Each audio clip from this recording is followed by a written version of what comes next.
What's up, guys? Ruben Velasquez here, aka the Nintendo God. And in today's episode, I'm going to be reviewing for you guys Sonic Colors Ultimate for the Nintendo Switch 1. So I hope you guys enjoyed today's review video as much as I did making it. And with that being said, guys, subscribe to this channel if you haven't done so already, and comment down below what is your favorite level, or sorry, I should say, what is your favorite Wisp ability in this game? And with that being said, I'm going to be reviewing this game in 3, 2, 1, let's go. So Sonic Colors Ultimate is a remaster of Sonic Colors that came out in, I believe, 2011 for the Wii. And it was exclusive only to the Wii back then. So it wasn't on the 360, it wasn't on the PS3, it was only on the Wii.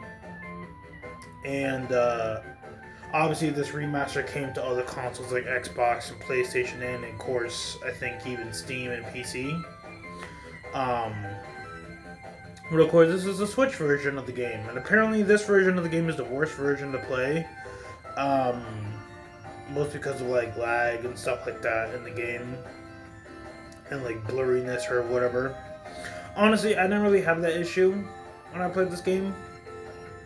Maybe it's because I'm so used to the original on the Wii that like I didn't really notice any subtle differences with this version.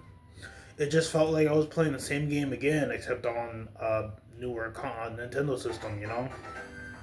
So, I guess the story for this game, I guess I'll explain that, is basically Sonic and Tails head to this amusement park made by Dr. Eggman. And they were trying to find out what evil he was really cooking up. They instead find a bunch of aliens called Wisps being hunted by Orbot and Cuba, which are Eggman's like right-hand robots, if you want to think of them like that. Like when it's not Metal Sonic, then it's Orbot and Cuba as Eggman's right-hand robots. But yeah, Sonic and Tails find that Orbot and Cubot are hunting down these aliens called Wisps. And of course, we learn later on that Eggman is using the power of these aliens to power some mind control weapon to take over the planet. But of course, you don't find that out till like near the end game of Sonic Colors. So of course, you help the aliens throughout the game, and you travel to different planets that are controlled by Eggman's amusement park. There's about, if I remember correctly, 5 planets, not including the park itself, but 5 separate planets that are a part of the amusement park, like attractions, I guess. And you travel to each and every single one of those planets. You basically progress to the story by saving aliens and using their abilities throughout the levels. But right when you get to the last planet is when you finally realize that Eggman is using the aliens' powers for his own evil purposes. Because you stumble, I should say, upon a alien transfer mechanical system.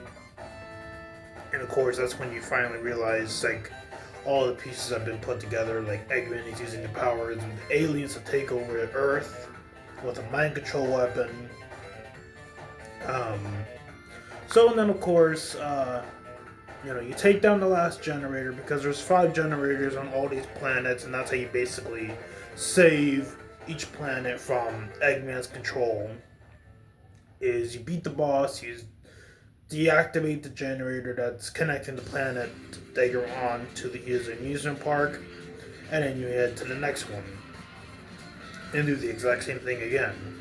So basically, once you take down all 5 generators, you head back to Earth, but of course Eggman's not going to let you walk away scot-free.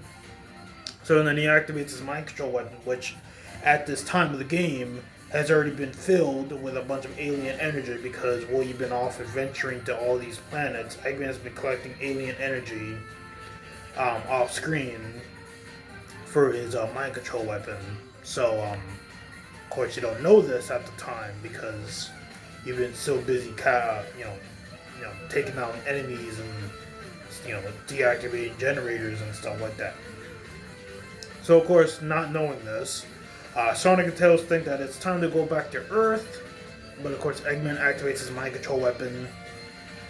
While Sonic and Tails are celebrating their victory, but of course, something interrupts his mind control weapon from firing, and basically, gets sabotaged apparently.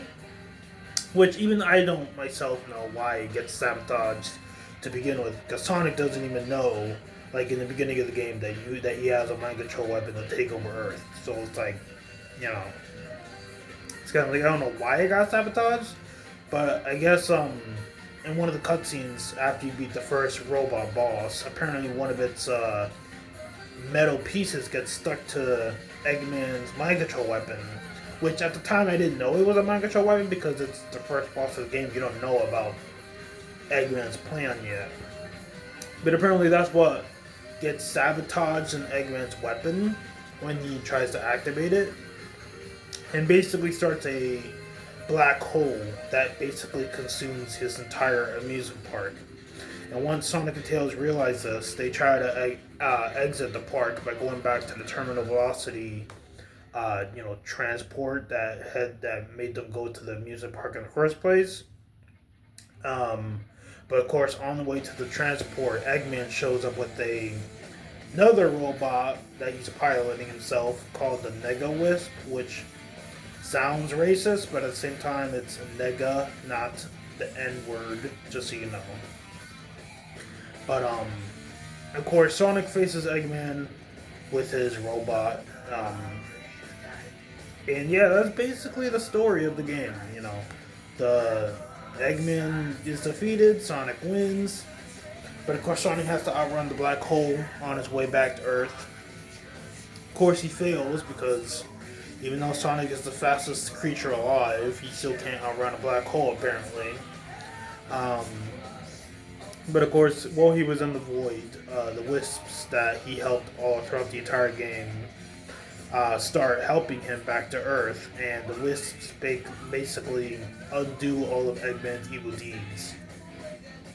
And of course, Eggman gets sucked into the black hole and ended up lost in space, and it has to do with Orbot and Cubot, with Cubot having his original voice back, which apparently is super annoying and high pitched. So while Eggman is trapped in the harsh vacuum of space, he has to listen to Cubot with his annoying, squeaky voice. And I feel like that's a hell that Eggman shouldn't really get. He should just have died, honestly, because he went into a black hole. He should have been dead. But nope, I guess listening to Cubot's original squeaky voice is hell enough for him, I guess. But yeah, that's basically the story of Sonic Colors Ultimate. The game is fantastic on Switch. I don't know why people say that this version of the game is the worst version to play.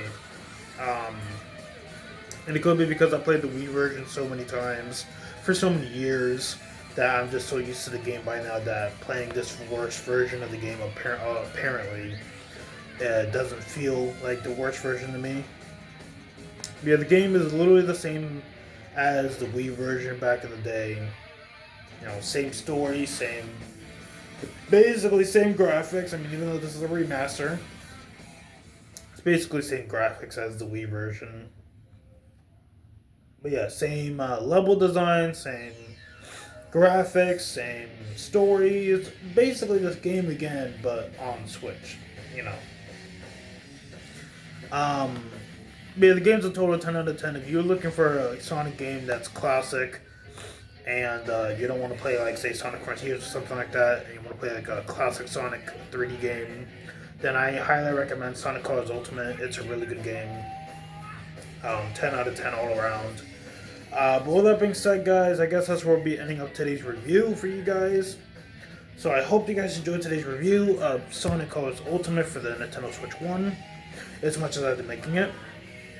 And with that being said, subscribe to the channel if you have done so already, and comment down below what is your favorite Wisp ability in this game. And with that being said, guys, it's Ruben Velasquez, aka the Nintendo God, signing out. Peace. Bye, guys. Oh yeah, and stay tuned this Thursday for my Crash Bandicoot Insane Trilogy review, which is finally coming out. I know it's been a while, and I did promise it a couple weeks ago, but it's finally coming out this Thursday, so stay tuned for the video when it comes out this Thursday. Well, with that being said, this is Ruben Velasquez, aka the Nintendo God, signing out. Peace. Bye, guys.